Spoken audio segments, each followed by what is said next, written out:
What's going on, ladies and gentlemen? We are just waiting for the Twitter Spaces AMA to start from the VGX Heroes. So just stick around, guys, and hopefully you guys enjoy it.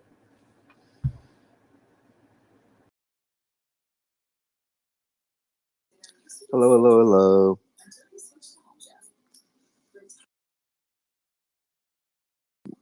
Give us a few minutes to get everybody up here and we'll get this show going.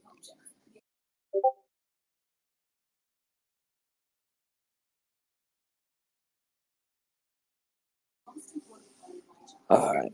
So yeah, how's everybody feeling? Bitcoin all-time high day. Everybody said we were dead. Look at us. Get some hundreds up. What a good day. Hoorah, baby.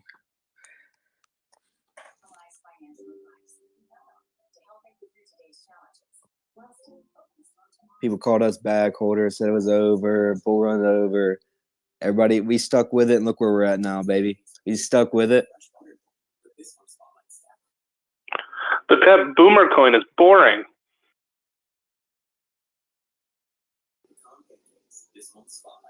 Yeah, you would say that, shit coiner. All right, if you don't mind, if you could share, so hit the bottom right blue button, share this on your feed. We'd appreciate it, and we'll get the show going in just a minute.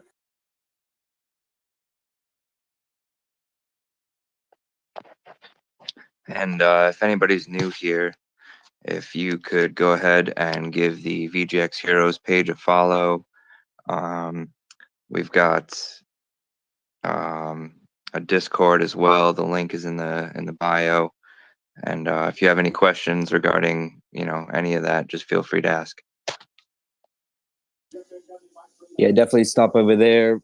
We got a lot of great things going on. It's the same spiel I always get, but we have a lot of individual channels for all kind of topics.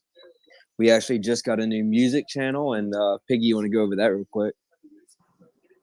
Yeah, so something I'm pretty excited about. I had honestly, I think, tweeted out a day or two prior that I was just looking for something to start sharing music with friends in regards to, how it was doable and what kind of platform. And then all of a sudden we've got this music channel in the VGX Heroes Discord. It's really cool because you don't need to do anything. I mean, you can literally just go in and listen to music that other people are playing. You don't have to have any files for the music on your computer. This bot that we have, you just hit command code of play, and then you type in the name of the song and the artist, and about, I would say, 95% of the time it'll hit it correctly and play it. Different people are hopping in at different times of the night. Usually starts to pick up around 7 o'clock Central, 8 Eastern, and it's just people sharing all types of music. What I think we may do moving forward is start having like theme nights where you pick a theme for the night, and we just play music specific to that, so it doesn't get too chaotic on those nights. But it's a lot of fun. A lot of people bring some really interesting music for us to listen to, and then we just shoot gifts back and forth and talk about VGX and whatever else is on our mind at that time. So come check it out. Yeah, I enjoyed it. It was super cool. I haven't got to spend a ton of time in it, but I've stopped in a few different times, and there's always music going. It's always people in there chatting and stuff, so it's super cool. But we'll get started here. So this is the VGX Hero Weekly Educational AMA. So how this started, we had a hero who passed away. He was Hero Reeves. So his kind of vision for VGX Heroes was to kind of help educate the space and kind of, give people that have questions a chance to answer them or get them answered. Sorry, my throat's really dry. But yeah, so we kind of kept it going. We do this every week on Wednesday nights. Feel free if you have any questions. We have a panel up here, starting with Michael, and I'll let you take it over. Yeah, so my name is Michael. I'm an entrepreneur turned crypto advocate and enthusiast, passionate about educating people in the space. Pretty much anything on the topics of financial literacy is what I like to teach people about, and just make sure that everyone is well informed enough to make their own decisions and no one falls victim to any of the predatory nature of, unfortunately, some parts of the space. So big Bitcoiner, also big advocate for OPSEC and privacy best practices, and just making smart choices in the space so that everybody can get the most out of it. Yeah, appreciate you as always. He knows a lot about everything. It's crazy. So you have any questions, he'll have some kind of insight on it. But Frankie, how about you today? Hey Pep, Frankie here. I've been in the space for a little bit of over a year. Bread and butter is current events. I don't have a strong, as strong of a financial literacy as Michael might have, but that's the whole point of me being here. Just an average guy. If I could learn this stuff, I believe anyone can, and that's where I come in. Teach people from the layman's side here. Yeah, appreciate you as always stopping by. This is your third time, I believe. So got a recurring new panel member, but he's got a lot of great insight, especially if you have kind of just getting introduced to crypto, kind of that journey. But appreciate you as always, Stone Cold. Hey guys, yeah, I'm an idiot compared to the rest of these speakers, but one thing I do know really well is Voyager and the numbers, tokenomics, all the data on Etherscan. So anything VGX related, whether it's a company or token, feel free to bring those questions. Definitely so. And our first time host, Crypto Daddy Pig, longtime panel member. Hey guys, I'm Crypto Daddy Pig. I had a phone that had the opportunity for spaces tonight, so I punched in while we were trying to get our heroes page back into the space to be able to do this themselves. I am the newly self-appointed hug ambassador for the VGX Heroes. I will send hugs to anybody on Twitter who needs them, and probably some obnoxious GIF as well. So feel free to reach out to me if you see somebody in need. Already advised about being a part-time DJ in the music channel. I spend the rest of my time hanging out and doing charting things, and we've got some obviously really exciting stuff going on with all-time highs and what's coming around the corner. So just thanks so much for being here. We love you guys. Thank you. So we can get it rolling. We'll start with you, Michael. On you have something to talk about on unit bias? Yeah, so something that came up earlier in the week, I wanted to talk to the topic of unit bias. Last week, I think we went pretty heavily into some of the aspects that people should look at when doing your own research, and, what are some of the basic fundamentals to start looking at when doing your own research. And every once in a while, I get triggered by the same topic of unit bias, so I might as well explain myself a little bit better. So unit bias, for anybody that doesn't know, is this theory that there will be a proclivity for people to buy things that seem cheaper by the unit. And by now, I'm sure everybody has either felt that sensation or would at least understand it when you look at Bitcoin up, crossing $66,000 per Bitcoin, and you sit there and you go, oh, well, ETH looks cheap at, 4,100. And then Cardano looks really cheap at $2. But what you don't look at when you're considering that word cheap is what the supply is. So, there's only going to be 21 million Bitcoin ever. If you look at the supplies of those other things that are cheaper per unit, once you multiply them out by the number of units, then it's no longer the same comparative cheap. So when things are described as cheap because their per unit price on a token is in the cents or in the fraction of a cent, that in and of itself is not an investment thesis unless coupled with other things. So if the entirety of an investment thesis relies on unit bias for it to succeed, for example, some of these meme coins that have borderline infinite supply and trade for fractions of a cent, and there's always as soon as something relatively comparable in price goes to a penny, then everything's going to a penny. As soon as something relatively comparable in what they think it does or how it's packaged or marketed goes to $1, this is going to go to $1. But there's a mathematical impossibility for most of these things to ever come to fruition because the amount of supply out there just simply cannot support that. So if you're using a brokerage app or an exchange app that will allow you to sort by unit price, and you think that just buying the 10 cheapest that are on there is somehow going to translate to an investment thesis. It's not, because if there aren't any fundamental reasons behind those things that are that cheap, then you're ultimately playing into a greater fool theory investment thesis, because you are relying on there being other people who have made the same assumptions and are willing to buy at a higher price than what you bought in for it. And it's really just, it becomes this convoluted game of musical chairs, and where it becomes very difficult for people to kind of make heads or tails of it is that you will see people all along the way making money at it. And that gives you this fallacy in your mind that it's a profitable endeavor. But no one ever really talks about the guy at the end of it that got stuck holding the bag, or whoever lost money along the way. Everybody focuses on the people that made, 100x or 1000x, whatever the case may be. But those are the outliers. That's not the majority of the people. When you look at the simple math of what the unit price is and how many are in supply and how many people could have possibly profited that way based on what the market cap is or was, the majority of people are not making those kinds of returns. And the majority of people then become either too embarrassed or too disillusioned by the space that they either don't return to the space or they sure as hell don't share their story. So for anybody that looks at the unit price of a single token or coin and thinks that in and of itself tells you enough of a story, just understand that it doesn't.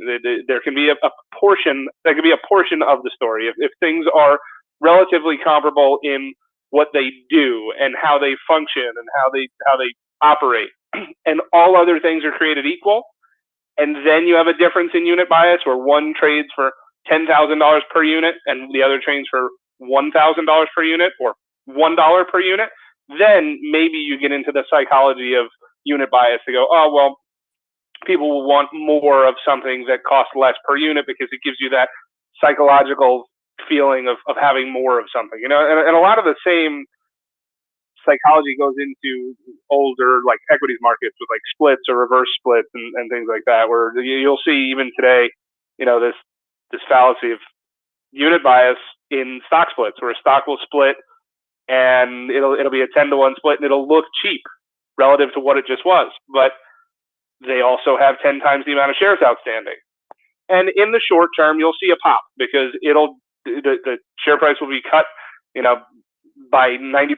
It'll be 10% of what it was yesterday, and people will rush in and buy because it looks cheap, because it's cheaper than it just was. And then if you look at that chart over time, that pop fades and it eventually mean reverts back to where it should have been. But there's no actual value of the word cheap in a unit bias conversation. You always have to take into consideration the other attributes of the token. Be it what it does, be it what's the supply, what's the supply side economics, is it inflating, deflating? These are all things that need to be taken into consideration. And simply trying to pump something based on its cheapness per unit is to me a very dangerous thing to try to teach people that are new to the space. Yeah, I completely agree. And it's just from people looking at it from the outside, like, I understand it because like a lot of early people come in from Dude and stuff like that. So it's just like teaching the education and, saying like if it's cheap, it's usually cheap for a reason, not necessarily, but just understanding the market cap and supply, how that plays into effect. But we'll pass over we'll do Frankie with news for the week. Just kind of go over that. Thanks, Pep. I guess the big news of the week is the Bitcoin Futures ETF and what that really means. I think a couple of definitional things that we need to get out of the way is first of all, what is a futures contract? On one side you have on one side of the equation you have a party that has the right to purchase at X price at X time, or X time in the future. And on the other side, you have a party that has to sell, has the obligation to sell at a price and at a specific time. So that's kind of the basics of a futures contract. Kind of other second and third definition that we kind of have to go through is, what is this contango versus backwardation type of situation? And Contango is essentially when higher prices are expected in the future. The future curve positively slopes. That's basically it. And then normal backwardation is basically the opposite of that. It's the negatively sloped portion to at the expiration. Now that we have that, the last piece of this is essentially the roll yield and how really traders interact with this, with futures contracts. Basically, they buy new contracts. They sell the most current contract, the one that's about to expire, and roll into a contract in the future to reestablish their risk position. So I know I threw a lot of definitions out there. I don't know if anyone wants to jump in and ask, if anything I need to clear up, or Yeah. I just go on. So I guess can you put a finer point on what the difference is then between this being a future, like how will this trade in comparison to if it were a spot ETF? What are the concerns that a futures ETF would carry compared to a spot one? Sure. So thank you, Michael. So going back to that kind of Contango versus backwardation and this roll return situation, if I think Lynn Aldwin had used WTI or USO. I forget which ETF she had used in her example, but basically, if you're looking at a futures contract that's in Contango, say the spot, looking at it from the last 5 years of total return, a spot return on that crude index is, it was something along the lines of 60%. Then the first month's crude futures that was manually rolled was something on the order of plus 30%. And then a futures-based ETF was, I think, about negative 37%. So what does that mean at the most basic level? This particular way of investing in Bitcoin is terrible for hodlers. It's the worst thing that a hodler can do. This is strictly meant for day traders that are going to manually roll, look at this minute by minute. And if you're already, in the crypto space, I personally would recommend against buying these futures products. For me, my kind of conclusion is it's a big marketing ploy. It's good in a way that, in the sense that it gives exposure to Bitcoin. And, I would hope that maybe people start doing more research once they kind of see that it's, it's legitimate, or they have this sense that, the government approved this ETF and it seems legitimate. But I really hope that, going back to your point, Michael, of like people, newbies getting burned, this is a great way to have a bunch of people get burned. And the other thing personally that what might happen is it will take away from the market cap of the crypto market cap. I think we're at like 2.5, close to 3 billion market cap, trillion rather. So I think, I think this has, institutional investors might, get into this futures ETF thinking that it might, it provides exposure to Bitcoin when in fact it doesn't. And it'll take away from the market cap of the crypto space more generally. Yeah, that was a great insight on it. And I kind of want to continue on and kind of hear everybody's opinion on the new Bitcoin ETF and just how they're feeling kind of Bitcoin and just crypto as a whole. If Michael, you want to start off? Yeah, so I think it's a mixed bag, really. I think that it in a way it was good for the news cycle. It was great for increasing people's confidence, and it increased momentum going into the approval. And had there not been the approval, then it would have been negative in the space or perceived in a negative way. So it achieves things in the direction of inclusion and acceptance. And I think for me personally, that's probably where the positives stop on it. I do think that it opens the door for financial institutions to play pretty heavy games with swing trading it. I think that, as Frank just alluded to, there's a major disconnect in the level of understanding at the retail level. So many people that may be inclined to invest via that mechanism don't necessarily understand it. I would bet that a large number of them don't understand the difference between a futures-based ETF and a spot-based ETF.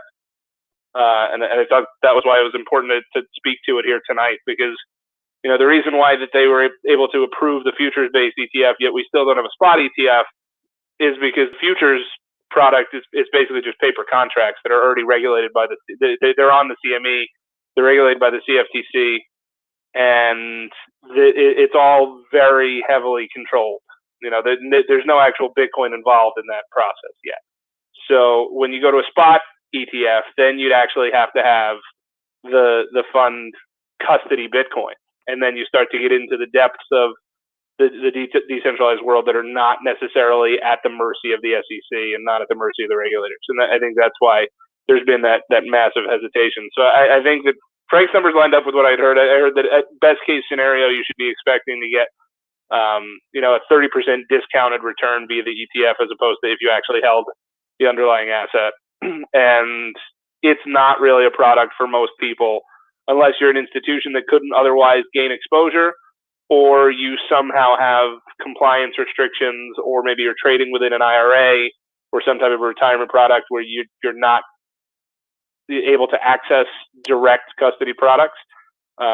Otherwise, if you're not in one of those first two boxes, then and you're inclined to take a position in Bitcoin or in the space in general, you're infinitely better off self-custodying or buying in an exchange and keeping on exchange. But buying the asset itself is what I'm getting at. As to how you custody it, whether you pursue yield opportunities, things like that, those are all personal choices that you can get to later. But if at the binary decision you're deciding that you want to invest in Bitcoin, and you're not either an institution or somehow bound by compliance to not trade in the asset itself, or not bound by the limits of your retirement account to trade within an equities market, then you should just be buying the asset.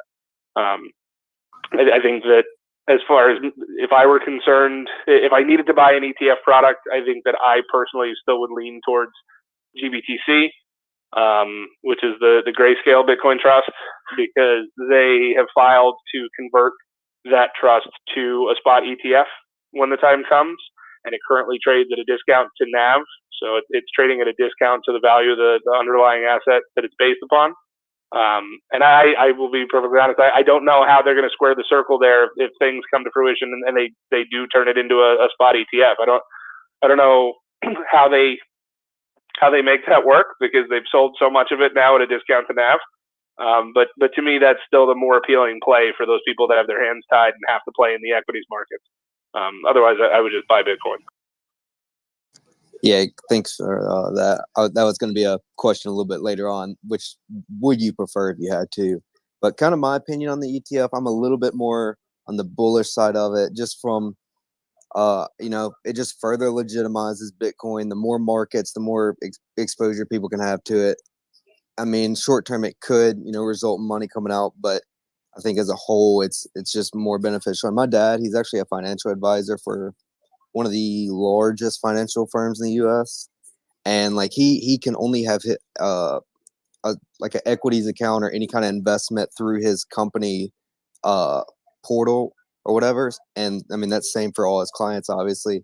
So he's actually somebody that's kind of, interested and want to get into it. But, he's had to wait for ETFs and things to come out for him to get any kind of exposure. So even though it is futures, I mean, it is people. I mean, it was the fastest ETF to ever get to 1 billion AUM, beating out of ironically enough gold. So it took Bitcoin 2 days, and gold got to $1 billion in 3 days when the gold ETF came out. So that's kind of crazy. But yeah, I'm a little bit more optimistic on it, but I definitely not fully, obviously spot's the way to go. So I'm still waiting on that, but great news cycle. It's pumped it. You see Bitcoin all over CNBC and all those kind of investing shows. So always a positive there. But Stone Cold, what's your opinion on it?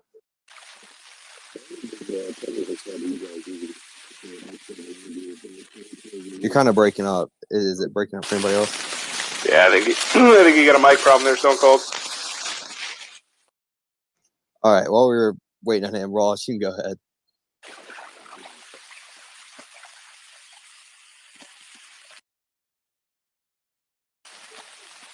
Stone Cold, your mic's messed up. Quit. Okay. Ross, you have any input on that? No, Piggy? No. I mean, it's not something that I'm focused on. I would go the route that Michael suggested, where I'm just going to hold my Bitcoin and let everybody else play that out on the side. But as a friendly reminder, if you needed or missed anything that Michael said or Pepe has said at this point, we've got Crypto Airborne recording this and available on his YouTube stream, and he can go back and listen to anything that you might have missed, because there was a lot going on right there. Definitely so, and he'll have it timestamped so it's easy to go to specific topics. All right, Stone Cold's back. Let's see if we can give this another try. Hey, how's it now? Hey, much better. Go for it.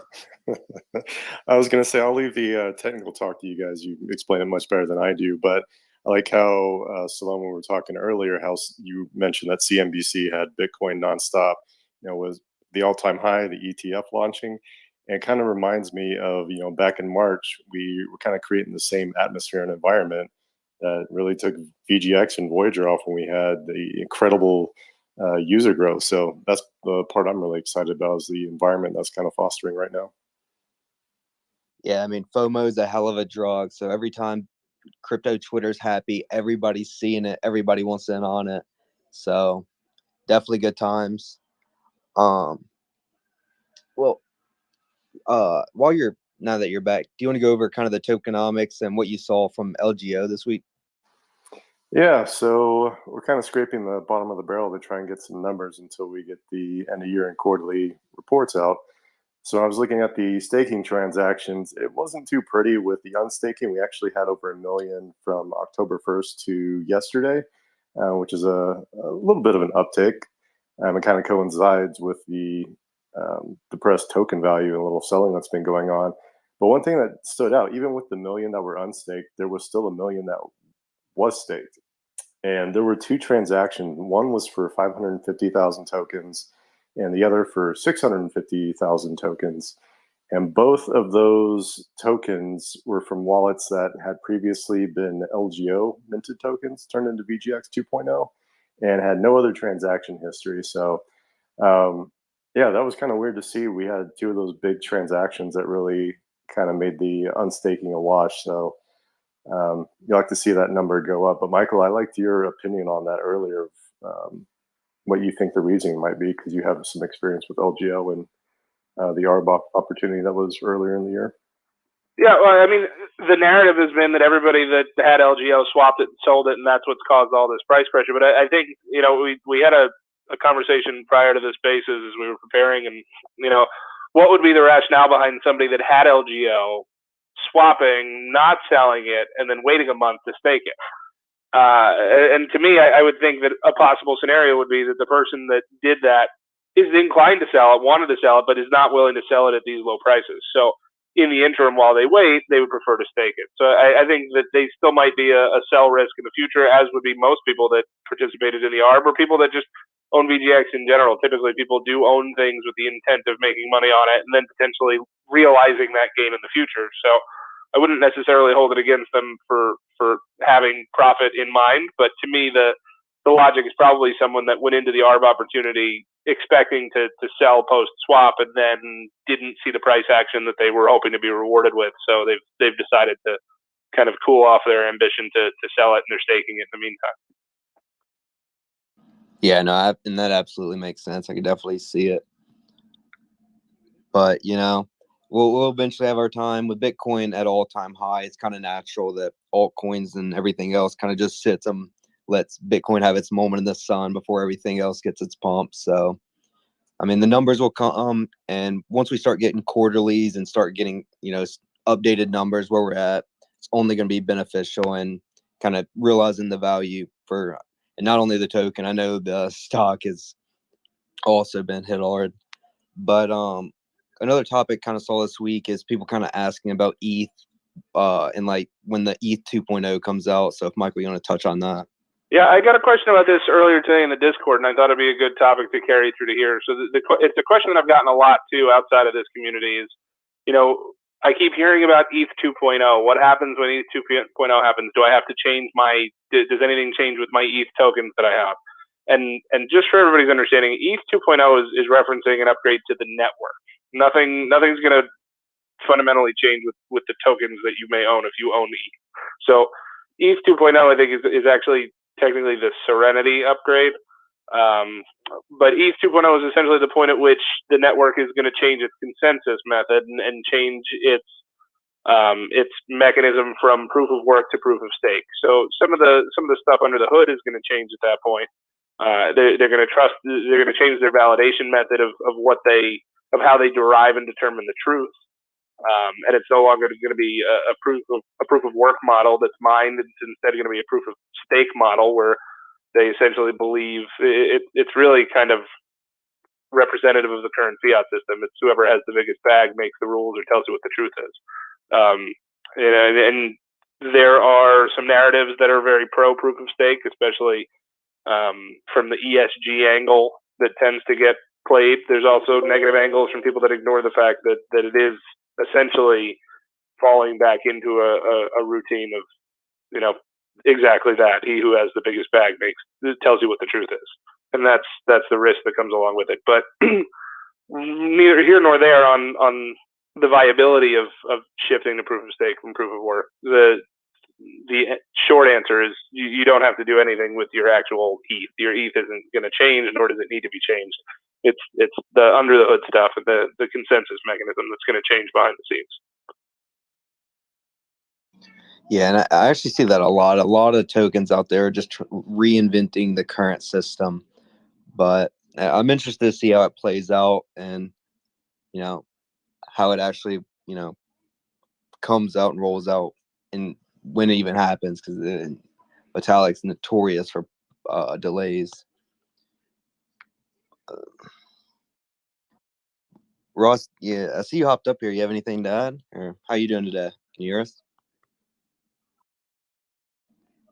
Yeah, I think this happened one other time with Ross too. He shows as a speaker with his mic off as if he's going to talk, but I don't actually hear him.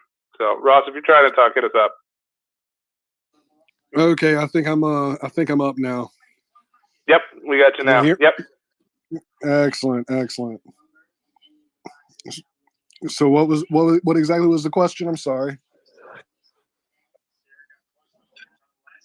Well, originally we were talking about the ETF, and then we just talked about ETH, kind of the 1.0 to 2.0. But do you have any opinions on the recent ETF? I mean, I think y'all pretty much touched on it. It's ultimately, I mean, it can be risky, and I don't think from some of the people that I've talked to, they fully appreciate, you know, the nuances of what the futures contracts, how they actually work. But for the whole of the crypto market, I do agree that, you know, it does, for better or worse, I do think it helps with the legitimacy of the space. I do think that somewhere down the road, a spot ETF might be more attractive, but I don't see that in the near term. Definitely so. But once again, Crypto Airborne's recording this live, so it'll be posted on his YouTube channel. So if you miss any parts of it, you can catch up there. Follow the VGX Hero Twitter page. We're trying to push all our announcements through there. Check out the Discord. Appreciate everybody in here. If we can get some hundreds, and if anybody has any questions or anything they want to add, feel free to request. We'd love to hear from some of y'all guys. Can we get some hundreds? But I love nothing more than Twitter when Bitcoin and crypto is happy, man. It's some of the funniest stuff, like people attacking Kramer and all that. Y'all seen any kind of funny stuff on crypto Twitter? Yeah, I saw the stuff with Kramer. I thought that was pretty rich because I think that his pockets are too lined by the old institutional money for him to really identify as a crypto bull. And what's odd is I thought that his first interview with Pomp, I still make people new to the space watch because I think you saw the light bulb go on in real time, where all of a sudden he went from this is witchcraft and this is snake oil and this is all a Ponzi to wait a minute, I understand the concept here. And you saw the light bulb go off. And that first exchange between the two of them was so effective at especially at translating that message to like boomers and gold bugs and people from that generation. That to see him have been so influential in the positive direction and then kind of turn on his heels of, I changed my mind, it's not going anywhere, it's all going away. And oh, by the way, I think ETH is better. He's been really trying to play kind of hot potato with his reaction to it. It's been kind of funny to watch him dance around the issue, but I mean, he liquidated his Bitcoin. I think from what I saw from Simon Yu from StormX was trolling him earlier today pretty good. I think he sold his Bitcoin at like 32, and it's doubled since then. And I think he bought a farm somewhere. And even today, I heard him this morning or yesterday morning talking about how real estate is still the most solid store of wealth, and it just makes me laugh because in some other circles that I'm in, I've got a guy that's constantly trying to convince people that real estate is the biggest shitcoin of all, which is pretty funny because when you hear his logic and rationale behind it, I kind of get what he's saying because you don't actually own it. You just have the illusion of owning it. And if you don't pay your property taxes on it, then it's certainly not yours. Did you ever really own it? So while there is a delta there to be made if you buy it and sell it, you're really owning a paper contract on an asset that you don't actually have to begin with. So it was pretty funny to see him go full circle from kind of instigating a bit of a Bitcoin bull run to now trying to distance himself from being identified by crypto by any means necessary is a pretty big 180 for him, but fairly typical given, he knows how his bread is buttered, I guess. Yeah, and it's typical Kramer. While he holds it and it's going up, he'll talk about it. He's all giddy about it. Then he sells, and then it's, oh yeah, I made profit. I got out. Like, not ecstatic about it all. It's just like whatever to him. It's just kind of funny how he switches up, but typical Kramer fashion.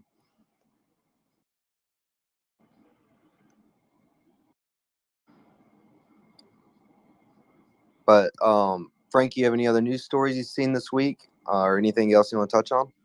No, not really. I did want to get back to the point. I feel like, Kramer, and maybe Ross has some insight on this from the psychology point of view, but I feel like Kramer, and then to a much larger extent, Peter Schiff, I feel like they love being the antagonists in this Bitcoin story.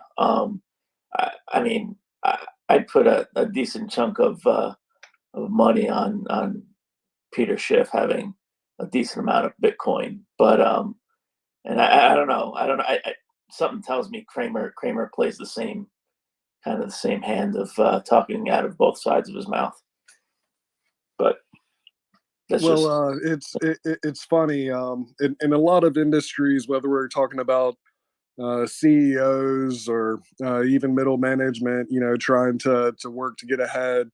But definitely once you start getting into high profile positions, whether it's in media or finance, what have you, there is an interesting area of research that's been growing over the past few years with regards to something called the dark triad of personality. And that involves need for power, narcissism, and Machiavellianism.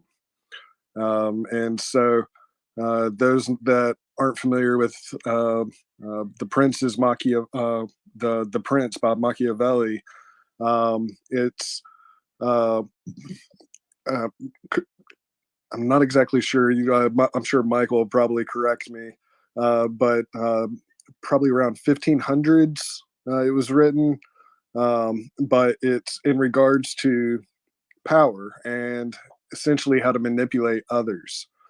And I would not be surprised if somebody like Jim Cramer, who I would say is probably pretty high in narcissism, could arguably be considered somebody that needs power, considering he is essentially the star of his own show and multiple appearances in other shows.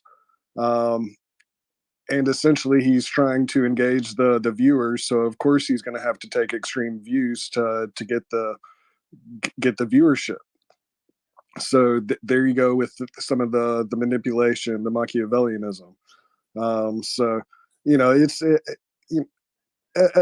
a shtick. All these guys, that's why it's important to do your own research, and when you're doing your own research, you got to also use a critical eye with who's the author, because everybody has an agenda, everybody has a bias, and that's why it's important to have that diversity of thought as far as different perspectives, bull and bear theses, as opposed to does continue to foster that confirmation bias. Definitely so. And I'd love to get some more kind of market psychology as just a whole, as now everybody's happy, and just how fast people's emotions can change and things along that line.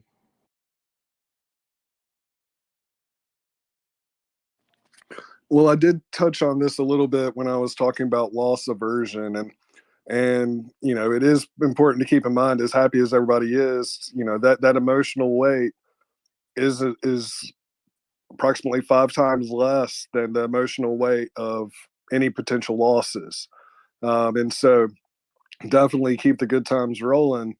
But you're still going to feel that pain, if something corrects, whether we're talking about Bitcoin, ETH, VGX, what have you. And so, those emotional swings are still there. But I noticed a couple of people in the Discord in particular, they talked about kind of stepping away from their portfolio and not looking at it as much. I didn't really respond to that, but I'm thinking in the back of my head, I'm like, that's probably for the best, because that's one less time for them to have any type of potential exposure to that negative visceral reaction that a lot of people have if one of their particular bags corrects. So ultimately, I think some of this is can be a self-fulfilling prophecy until it's not. That's what's fun, exciting, and scary about the entire space as a whole. And that's even more so than the stock market. I really think it's more the crypto market that really adopted that hodl mentality, that if you can stomach the swings, there's a lot to be gained. But you can't have weak hands, because you got to have conviction in a lot of things, because I've mentioned this many a time, the market can stay irrational longer than you can stay solvent. So the important thing is just keep that risk mitigation, and hopefully you can temper some of those emotional swings that some of the people that overextend themselves are going to be even more susceptible to. Yeah, I completely agree. Crypto is a hell of a drug, no doubt. We got 2 new speakers up here. Rosie, how are you? Hi, how you doing? I actually had a question for Frank, and I meant to ask it in the first night that he was on, and I didn't get a chance to. I want to ask it now, but I would like to open it up to the rest of the panel, and really any of the listeners, if they would like to tell me as well. What was one of the biggest mistakes that you made, and what did you learn from it? I'm extremely new to Bitcoin and crypto, and I want to learn from everybody else's mistakes. So if you can just give me a quick overview of what mistake you made. And then honestly, I'm really interested to hear everybody else's too. So if you're willing to share with a plebe, I really appreciate it. Yeah, sure. Mistakes. I mean, tongue in cheek, I wish I would have bought more Bitcoin. No, but I guess some of the mistakes would have to be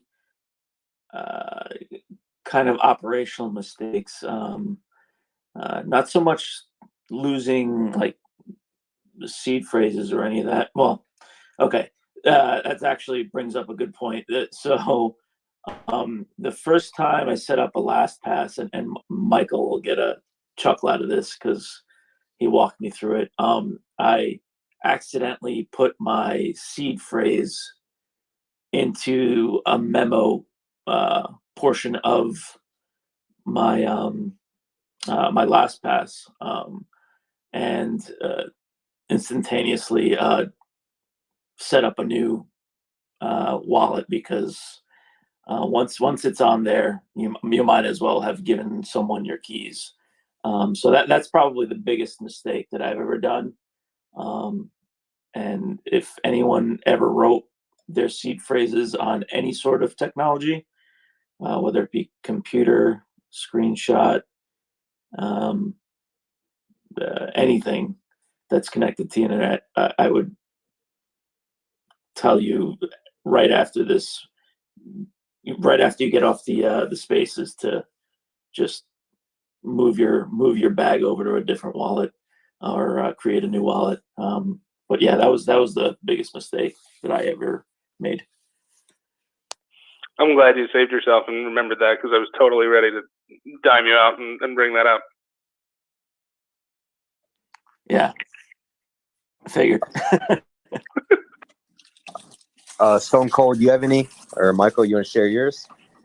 Yeah, I'll do mine real quick. So mine was in a side of things that I'm obviously not terribly proficient in, but in the NFT space, the first NFT that I bought really just because I was bored and had some unspent ETH in a wallet that I used for a bunch of like liquidity pooling on Uniswap and and stuff like that. So I just had some unspent ETH in there. I was like, this is just gonna sit there and do nothing. I might as well just play around with it.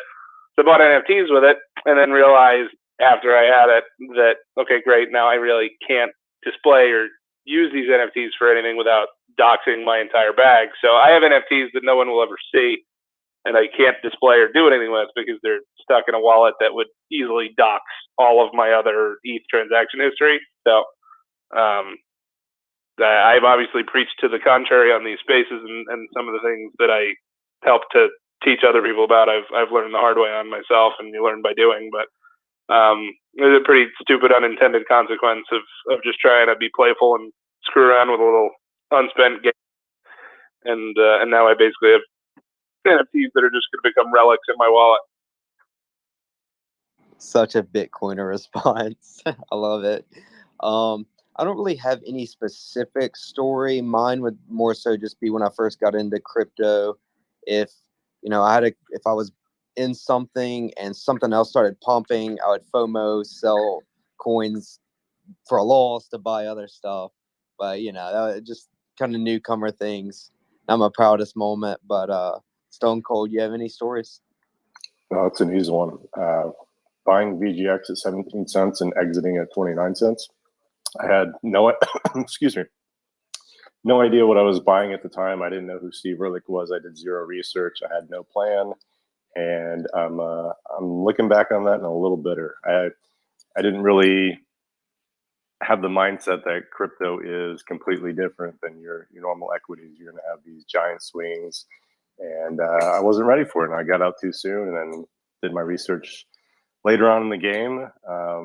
So yeah, just have a plan if you want to be short-term versus long-term, an exit strategy, do your research, make sure you know what you're investing in, and have conviction in your decision. Daddy Pig, you have any input on that? You have any stories? Yeah, for me, I think it's kind of been twofold.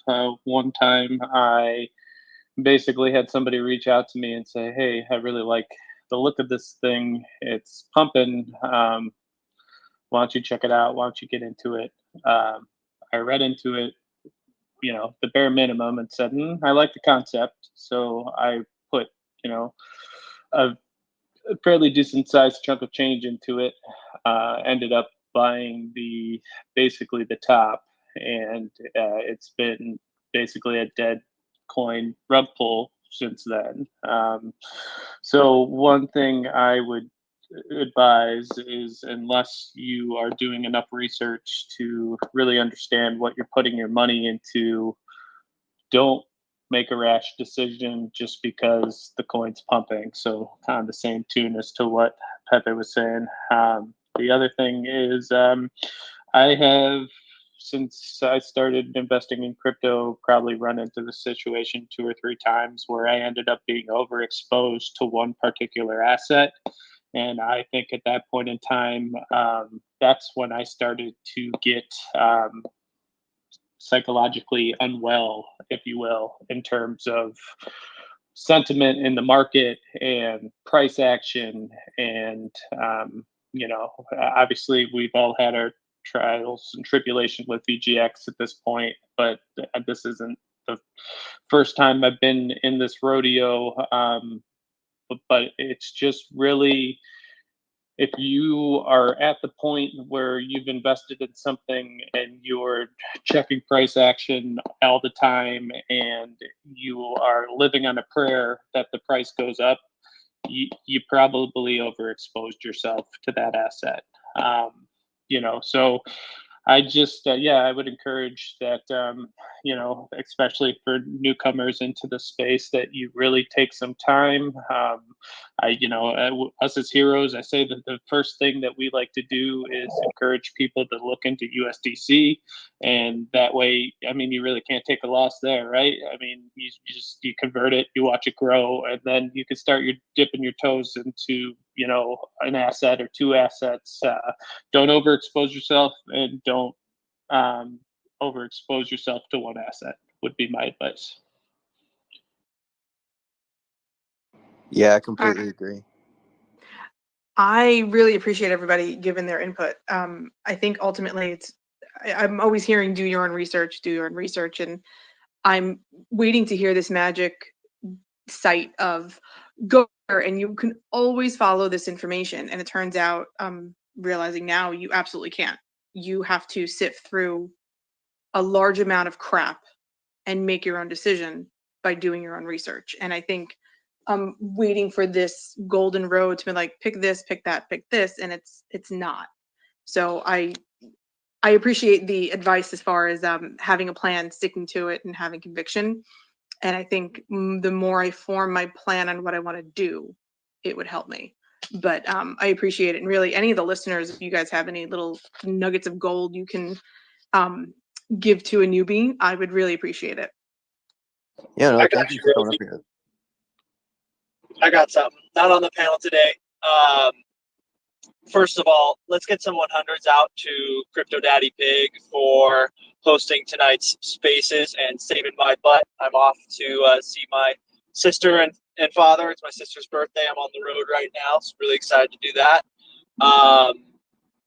And, you guys covered a lot in terms of biggest mistakes. I wanted to talk about something else that was my mistake. You guys know the meme, right? That's the dip that keeps on dipping. It's like the guy in the church, and then the person with the gun to his head. It's like the dip, and then the next dip, and then the next dip with the sniper or whatever. You guys know the meme. My biggest mistake, I would say, is in the beginning, not waiting for the dust to settle when you start to see a dip. Just that first sign of things going down. You're like, oh, this is my opportunity. I better, go hard in the paint right here. That didn't really seem to pay off in the long run, versus maybe waiting a day or two, wait for the dust to settle, essentially, when you're looking to buy the dip. Wait for that new floor to be established before you really make a decision. That was my biggest mistake and that I'm learning from right now. Thank you for coming up here. Good to hear from you as always. Aragorn, see you come up here. You got a story to share? Yeah, well, to affirm Floki, and that, yeah, so many of us might think that we're in the space long enough and we develop like a good entry plan, but rarely do we do we develop and stick with an exit plan. Because I tell you what, that can get you wrecked just as much as a bad entry point, because then you get caught up in the emotion of the highs, and then you won't be as likely to maybe take profits on the way up. So you have to develop a game plan. Like, so yeah, I can't stress that enough, because I think that I had an exit plan of some sorts in March and stuff. And you know what? Looking back, because I actually had it written down, and I realized that I only hit about 50% of what I had written down. And if I'd have done that, I would have had so much more profits for the eventual dip that happened. So hard lesson learned there. You need to establish boundaries for yourself, because each of us has our own strengths and weaknesses.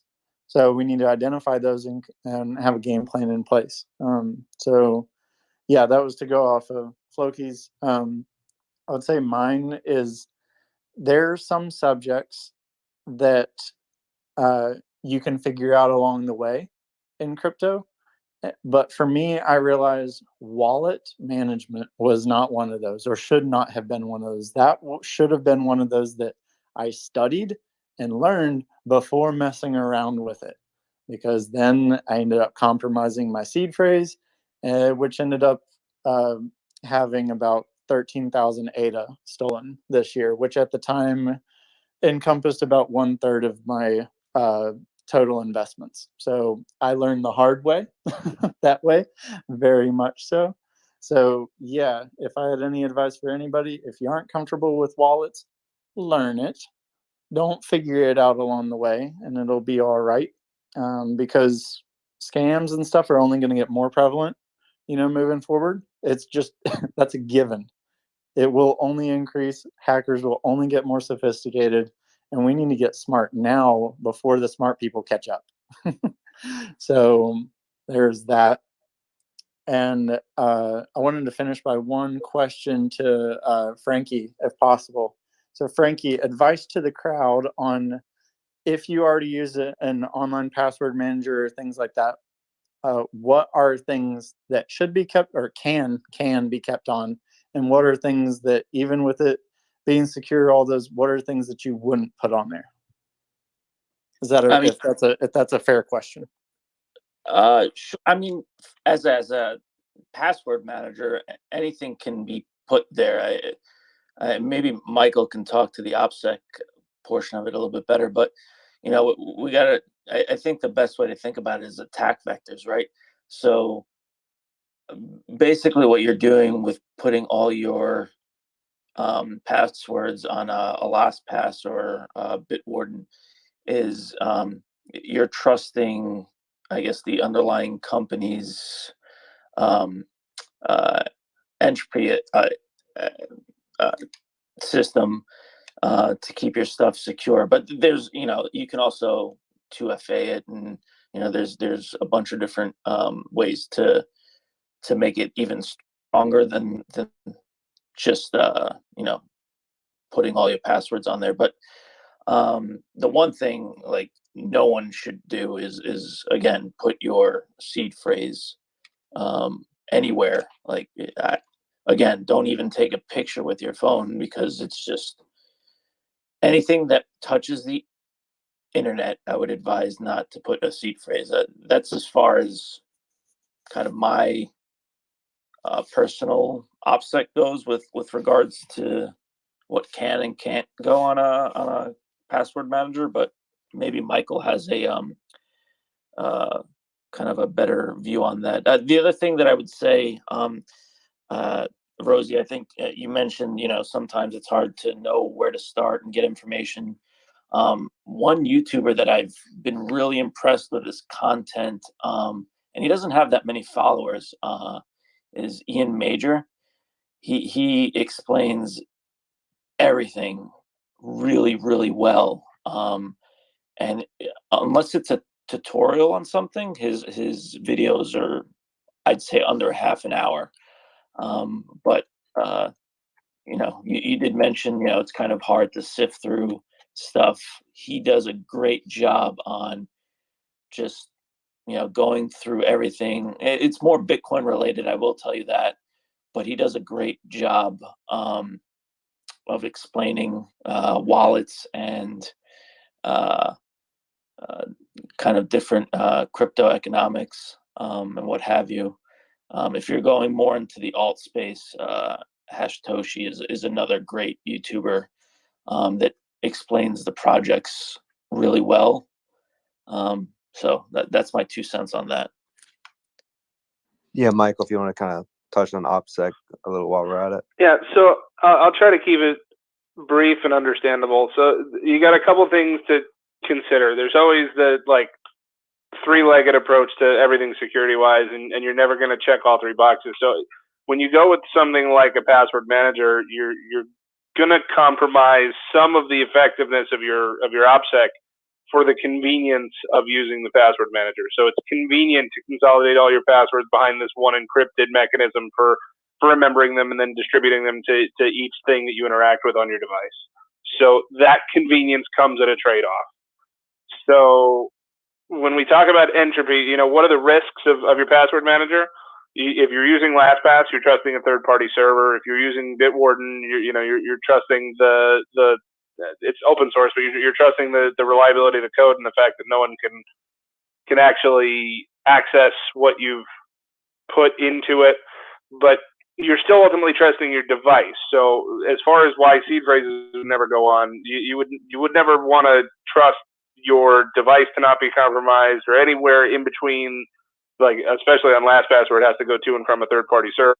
You want to trust that part of the, as Frank said, the attack vectors. So really, I would keep passwords only on password managers. I would not store seed phrases on them ever. And then it's also important to understand that they're still not foolproof, because when we talk about entropy, it's important to understand what that really means relative to passwords. So we're talking about the randomness of the, so when you get these passwords that are, 18, 24 characters, they look like hieroglyphics, they're completely nonsensical.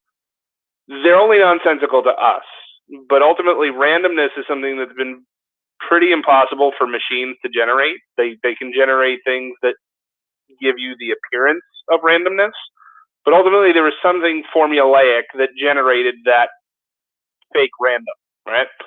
So the risk that you run with any computer generated entropy is that it is exactly that, it's computer generated. So should there be an advance in computing to the point where some sort of a brute force attack could back its way into figuring out what the mechanism was that generated that randomness, for example, something can crack, what is the mathematical logic behind LastPass's password generation, then you can very formulaically generate all of the passwords that LastPass would generate using that formula.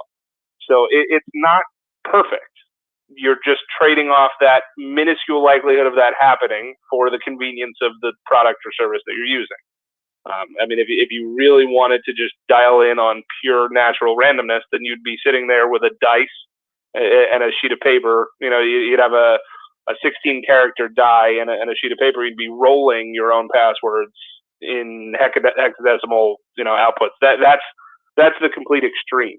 But to the extent that that's completely unrealistic to do, we use password managers to help kind of fill the gaps on the things that are in between. We're going to tolerate that small iota of chance of failure for the convenience of everything that it can do. But there's no reason why your seed phrase should be included in that. Your seed phrase, first of all, you even if you had a few seed phrases, even if you're talking a couple Bitcoin wallets, a couple, ETH wallets, whatever the case may be, those should still all be able to be stored in an analog capacity. And then that's where I would get into the variety of analog ways that you could store a seed phrase, from storing it in, we had this question in the Discord this week too, how do people store their seed phrase?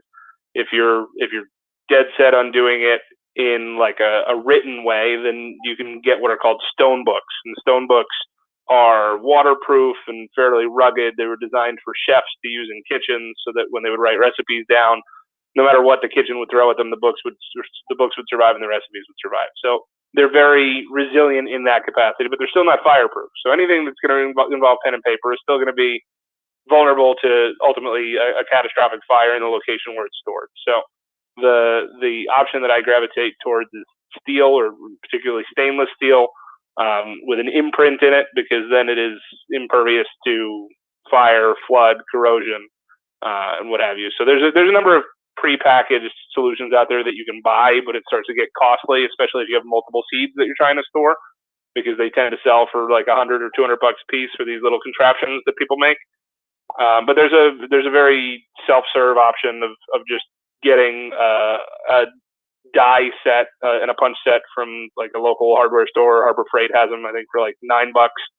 You get the 1/8 inch letter set from a store like that, and then if you have a 3D printer or access to a 3D printer, you can print the little jig for free. Otherwise, you can buy them on Crypto Cloaks or a number of other websites. They're called Blockmit, so BLOCKMIT, and that's the name of the jig. And then you would stamp it onto a predetermined size washer. So you buy stainless steel washers, which you get on Amazon, I think, for like $10 a bag for 100, and then you'd get this jig, and you'd be able to make an infinite number of seed phrase combinations that you store in steel that could be physically, impervious to any form of damage.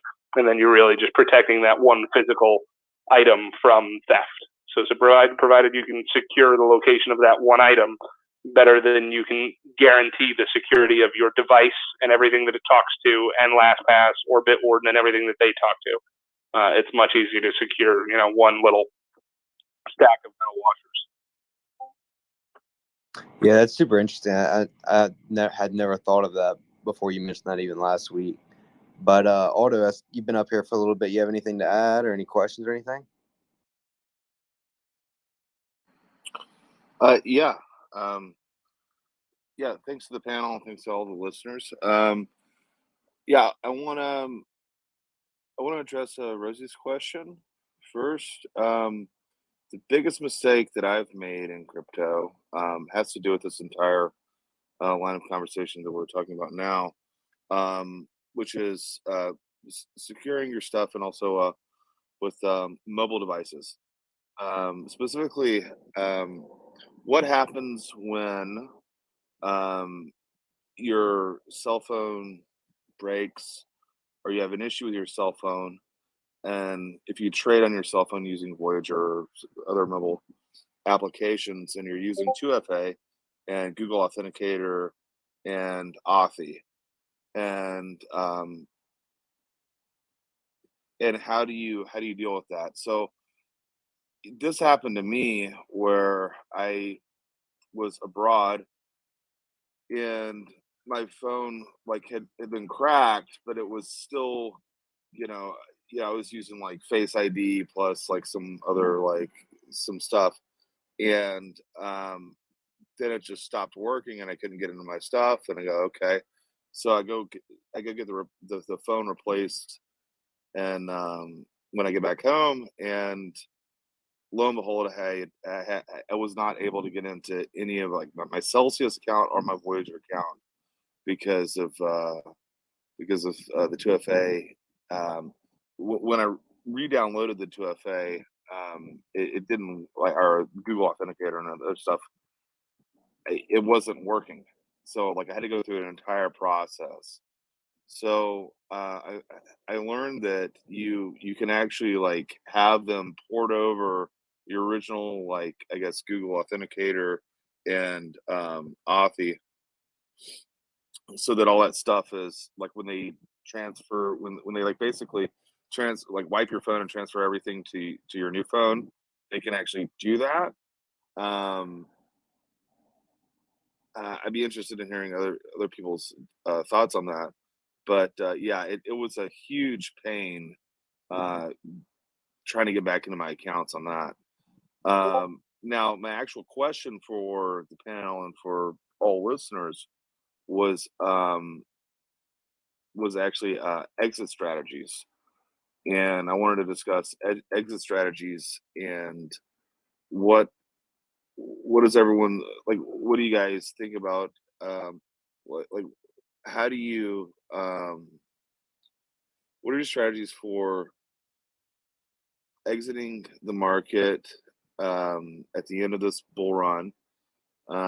And what are your strategies for the bear winter? And how are you going to position yourselves? Personally, I'm looking at like, DCAing out a lot of my stuff, holding some holdings, the projects that I really believe in, I'm going to hold, bags in, but I'm looking at converting to USDC and then staking, and then I'm looking at other opportunities for the bear winter. But what are you guys' strategy? I'm really interested in terms of maximizing your potential at the end of this bull run, and what is your exit strategy? That's my question. Yeah, I'll just start off with great question, but not financial advice. We're not directly affiliated with Voyager, but I'll let you tackle this first. Lucky me. So I think I've said it before. My plan is probably towards the last 2 weeks of this year to heavily pair my altcoin positions. My core holdings of Bitcoin I'll never touch. I'll probably hold more of my ETH bag than I will all the other alts, but everything else will probably get paired back by at least 50 to 75% by the end of the year. The only thing that has me potentially questioning that is that this shift up is starting a little bit later than I thought. So we'll see. It'll be a game time decision at the end if I do it in the last couple weeks of this year or potentially the first quarter of next year. But anything that I would consider possibly at risk for not surviving the bear to the next year, or really just not worth riding out, will get liquidated and then probably transferred to a mix of USDC to earn yield, Bitcoin when the time is right for store of wealth, and depending on the economics of the time, probably mining equipment to continue to mine additional Bitcoin through the bear cycle. But I will probably, my current intention is to do it before the end of the year so that I at least know what the tax implications would likely be. I'm a bit hesitant to assume the direction the taxation might go in the next year, and that would lead me towards potentially selling a little bit prematurely. But it maybe revisit this question in about a month, and I'll tell you if I've changed. But it's currently one of two things for me. It's either going to be within the last couple weeks of the year, this year, or if I really feel like there's going to be enough upside to be worth keep carrying it into Q1, then into Q1. And then I would exit at first 50% of all of my alt positions, and then see if things continue to trickle upwards. I would probably then liquidate in the second tranche an additional 25% of what I initially held, so I get 50% of whatever is left. And then the last 25%, I'll probably let it ride and let that be my position that endures through the bull run or the bear market into next cycle, just to maintain somewhat of a core position in each thing that I think at least has a somewhat of a probability of surviving. Yeah, and I've talked about this with Michael in person. I lean very similar in my approach. I'm pretty diversified on alts, but as I get gains on those, I'm moving that over into mostly Bitcoin. And I mean, I'm 23, so I'm super young. So I just plan to do everything to accumulate as much Bitcoin and then ride out my VGX. And I'll keep small percentages of alts, but mostly Bitcoin, VGX, and some of the ETH back.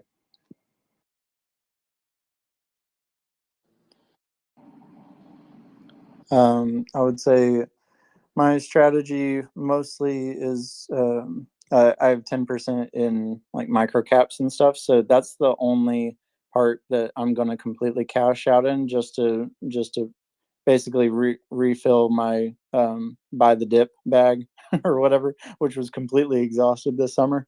So I'll cash that out those, and I have target percentages for what I think each of them is going to or whatever. So that's my cash out, like fully cash out position. That's my exit strategy for those. And then I would say most of my mid caps that I own, for every 25% that they appreciate, I'm selling 10% on the way. So that's just kind of what I've decided for my exit strategy. Whatever happens, happens, and I'm just going to hodl the rest. And yeah, that's mostly it for profit taking. And then I have it. I will never really stop my DCA. I have $20 a day. I can put it into whatever I want. So I'm just going to shift that around based on whatever seems most undervalued at the moment. So that is always I'm willing to change, just adaptable. But that's my things. Yeah, definitely. Thank you for that. Stone Cold, do you have any opinion on that? So I'm not as diversified as the rest of the panel. I have a couple bags, and I only have a couple because I really believe in them. So I wouldn't sell off too much. I mean, let's put it this way: if I don't time the exit perfectly, I'm completely fine holding my bags until the next run out, whether that's next year, 3 years, 5 years down the line. So that's just my kind of thought. But if something does go crazy, I have like certain levels in my head where it would make my financial situation very easy. So it's kind of a mixture of those two. And Daddy Pig? So he's having a bit of an audio problem. I'm talking to him in another channel. He's able to maintain as host, but he can't hear right now. But he was able to speak just fine. So I'll relay the question and see if he wants to try to time it well, and I'll just tell him when to go. But for now, he's just being a good soldier and keeping the line open so we don't drop the spaces. Gotcha. Yeah, I've actually seen that happen before. Just good old Twitter Spaces being Twitter Spaces. But great question, Aldo. We haven't discussed that much, but it's definitely a good conversation. Everybody, especially internally, should have. Not all coins will forever go up infinitely. I mean, you got to have plan.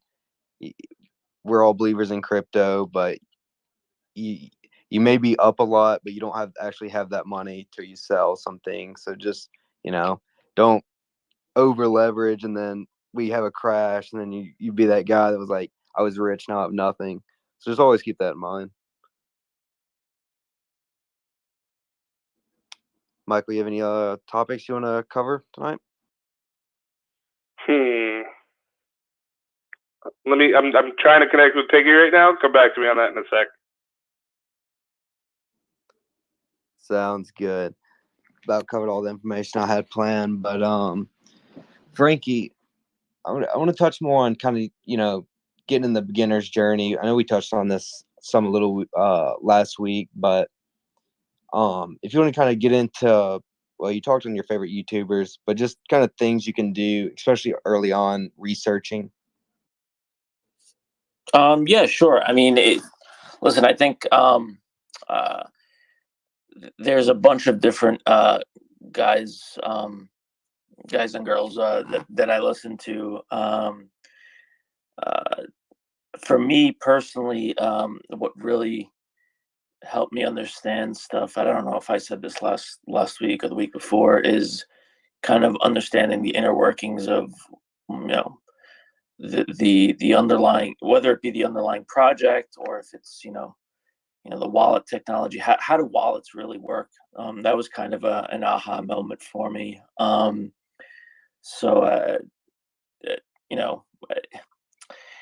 Everyone has their own kind of learning curve.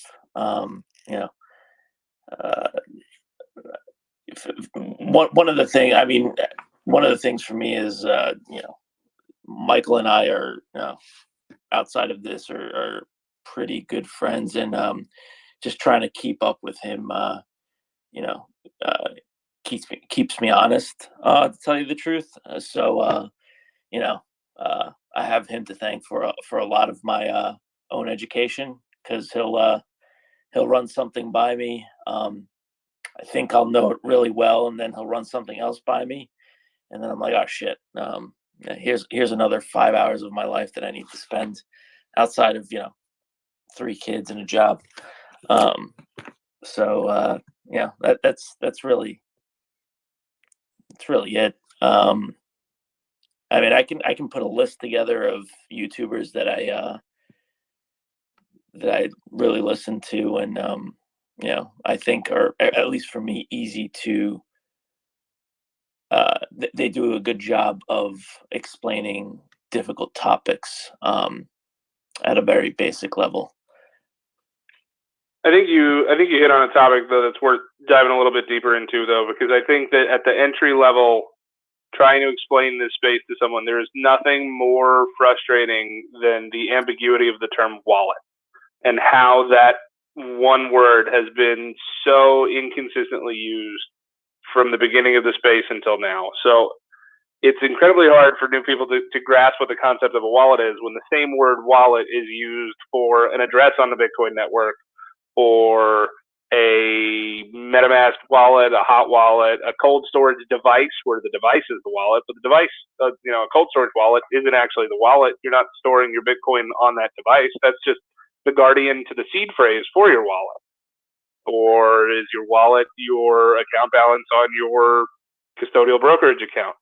That term has been so overused and misused in time that I think most people don't actually understand what it is. So I think that we could spend forever going into the definitions of each one, but I think everybody should at least be at a global level aware that it means a number of different things. And if you only know of it as the one definition that fits your use case and whatever you've been familiar with, especially if you came into this space through the CeFi world or the exchange world where you signed up and it was felt very similar to creating a Robinhood account or a brokerage account, and you just had a balance and that's what you know of as your wallet, or like a Celsius wallet, then do a little bit of exploring out there, do a little bit of digging, and understand exactly what those other things that are also called wallets do. Understand what's the difference between my wallet at Voyager and a Ledger wallet or a Cold Card wallet or a Trezor wallet. What are those things actually doing? Why don't those wallets actually possess my coins? And if they don't, then how is that a wallet?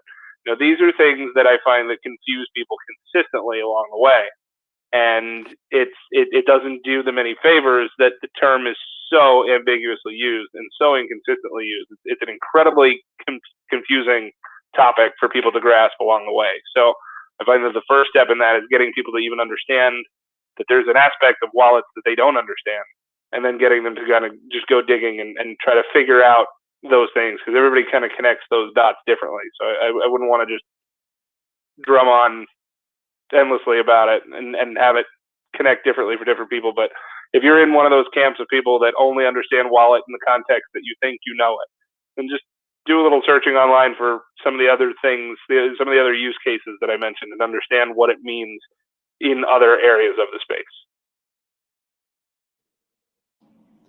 Definitely so. And I know you did it last week, but could you touch on just kind of people that are looking towards wallets, kind of point them in a direction to go?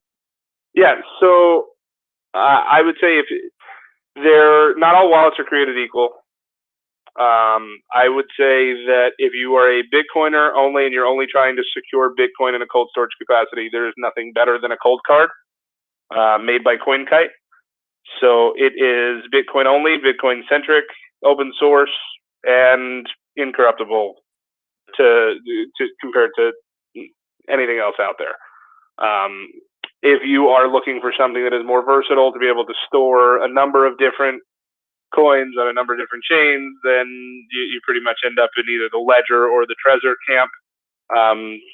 Each of them have pros and cons. Each of them have entry level models versus more bells and whistles on some of the other models that maybe either have more memory or can handle more different blockchains concurrently, or have touch screens or little displays. But to me, when it comes to a wallet, I want it to be as simple as possible and as reliable as possible. And to me, the more bells and whistles it has, the more breakable it is. And the most important thing in the process is making sure that you buy directly from the manufacturer so that you eliminate any supply chain vulnerabilities or attack vectors. So never buy a wallet on Amazon, even if it's $10 cheaper. Always buy directly from the source. It's worth the extra money because you eliminate that one other link to the chain where that wallet sat in somebody else's custody before making it to you. Yeah, and I'm sorry, Pep. Just reiterating, like last week, I think we stated that there's three other things that you definitely want to do when you do, especially if you're kind of taking self-custody and want to be more sovereign and going back, doing a full circle to OPSEC. There's 3 other things in addition to buying directly from the manufacturer that you want to do. The first is never use your everyday email to purchase the wallet. There's a lot of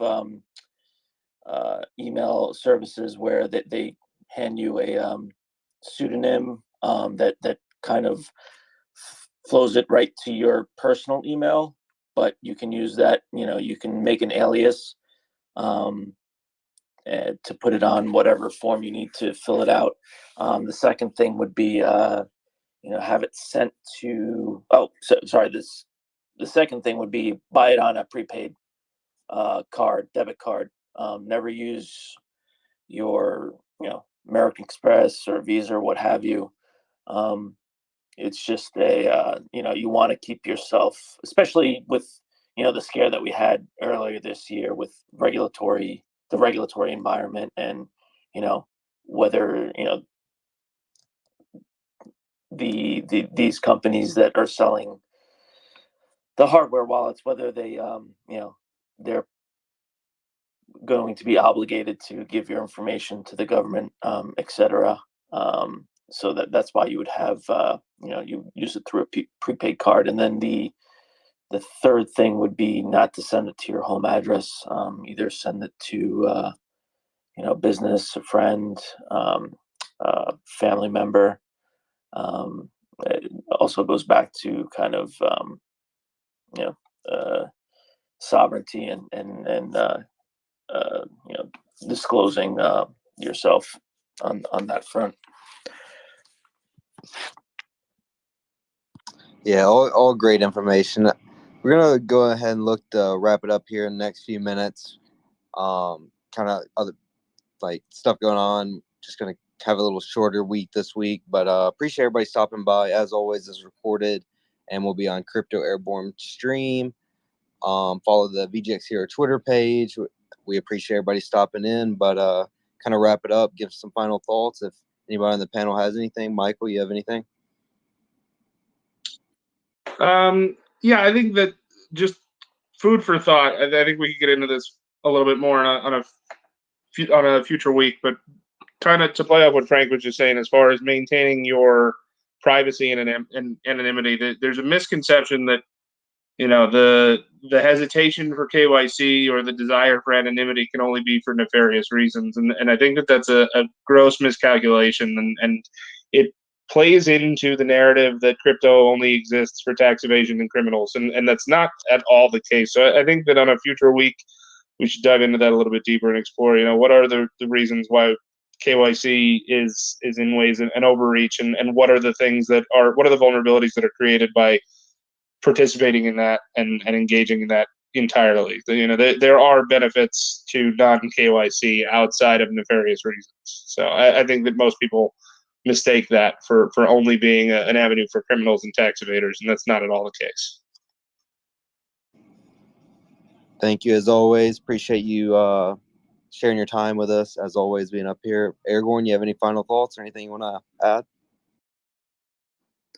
Nah, I'm just plugging along. I'm excited really for how the Discord is shaping. The 2.0, man, really, really glad. So if you guys haven't made your way over to the Discord yet, tell the friends, hey, does anyone know offhand the heroes that we're missing or haven't been able to get a hold of? Is there someone that could read those off in case someone knows someone? I think the dude has been maintaining a list of that. Okay. I can try to ping him real quick, but if not, we can bring that up in next week's spaces. Okay, yeah, that'd be a good one. Maybe a rally call for next week or something. Yeah, yeah. So bottom line, guys, we had to switch from a Discord, so the new one's been good. I would say the neatest thing that Michael came up with today was a way that we can rank or add a badge for what state we're in, so that way we can help coordinate meetups a little bit. If again, it's a you can choose to enter, or you can choose not to if you don't want to dox yourself. Don't feel obligated, but it would be cool. I mean, we've already seen glimpses of different meetups or whatever across the country, and now we actually have a means of doing that in an organized fashion. So yay for Discord. So that's my plug for this week. So if you don't know where that is, hit up one of us and we'll guide you to the Discord. Link on my profile. Yeah, Yeah. and while we're on the topic, I feel bad that Piggy can't speak to it again. So I know that he led with it, but just in case you weren't here in the beginning, if you haven't found your way into the music room of the Discord, check it out. It's been a good time. It's the music channel. You join it in voice, and then you go to the channel right above it called Music Remote, and we're all hanging out in there every night, pretty much playing music and reminiscing, and there's a lot of nostalgic stuff getting played. And it's a very low-key, friendly place to be, where a lot of the toxicity and bullshit that we've all contended with on the rest of the interwebs kind of just disappears, and we all have a good time. So if you're just looking to have a good time, go ahead and find us in there. Absolutely. Thank you. And Frankie, you got any final thoughts?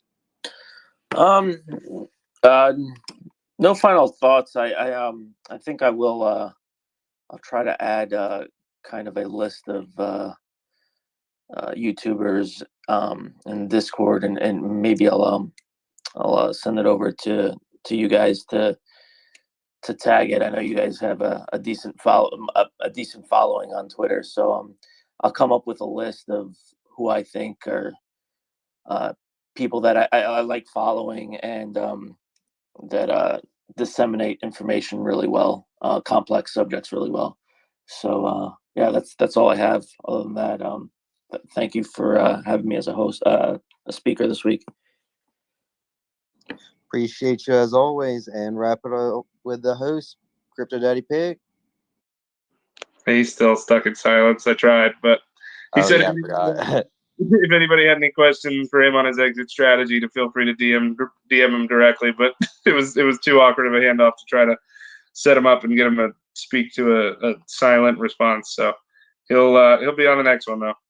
And just for everybody's planning purposes, next week we're probably going to call a little bit of an audible. We'll probably shift times a little bit, or maybe have a little bit of a shorter AMA. We've got some scheduling constraints for, I think, the majority of us all simultaneously next week. So we'll get that figured out. We'll try to give everybody plenty of advance notice, but it may either be a little bit earlier or a little bit shorter, but just a heads up to be fair and give everybody some fair warning.